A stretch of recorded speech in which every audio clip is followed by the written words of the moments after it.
The first time I met my boyfriend's childhood best friend, she proudly introduced herself as the ultimate socialite fraud investigator. Throughout the entire dinner, she couldn't stop lecturing me. Women really shouldn't overdress. If Declan hadn't explicitly told me you were his girlfriend, I would have definitely grouped you with all those fake rich girls I've exposed online. My boyfriend Declan eagerly nodded along. You really do dress a bit too flashy. You should listen to Sloane and tone it down. I couldn't even be bothered to argue with them. I made an excuse to go to the restroom, but right outside the door, I overheard Sloane delivering her expert appraisal of me. Declan, just look at how that woman walks and talks. She's obviously been through one of those gold digger training camps. She only approached you for your money. Think about it. A Patek Philippe watch, a limited edition Hermes Birkin, and a multi-million-dollar sports car? How could a regular doctor ever afford that? My blood boiled, and I finally reached the end of my patience. I turned around, pulled out my phone, and called my father, the richest billionaire in New York. Dad, wire me $10 million. I'm going to buy out a certain socialite fraud agency and teach this girl that wealthy men can actually have daughters. If you don't believe me, I'll test her for you in a minute. That way you can see this gold digger for who she really is. As I hung up the phone, Sloane's confident voice drifted out from the private dining room. Declan was looking at her, nodding with absolute trust. I really wanted to see how Sloane planned to test a real heiress like me. When I pushed the door open, Sloane was holding my Hermes Birkin, inspecting it from every angle with a condescending smirk. I'm telling you, young girls like you really shouldn't get caught up in comparing yourselves to others. The first step to becoming a fake socialite is trying too hard to package yourself. This bag of yours is a rental, right? I almost laughed out loud.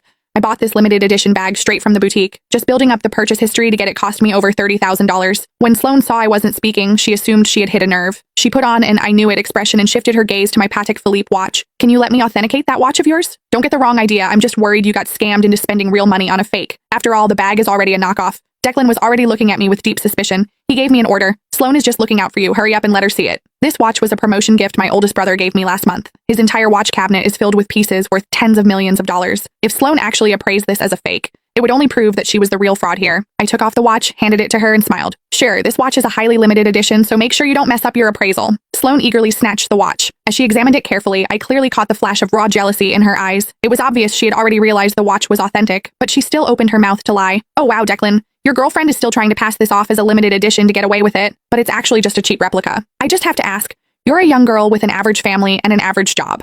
Why are you buying these fakes just to stroke your ego? Don't tell me you thought you could use these knockoffs to trap a rich guy and drain his bank account. The belittling tone in her words couldn't have been more obvious. In an instant, the way the other people at the table looked at me changed from admiration to disgust. Declan glared at me with sheer contempt, his voice dripping with disgust. How can you be so vain? And to think I actually believed you were different from other women? It turns out you all just want my money. Looking at his disgusted expression, my heart turned ice cold. I used to think Declan was just easily influenced, but that he at least had basic judgment.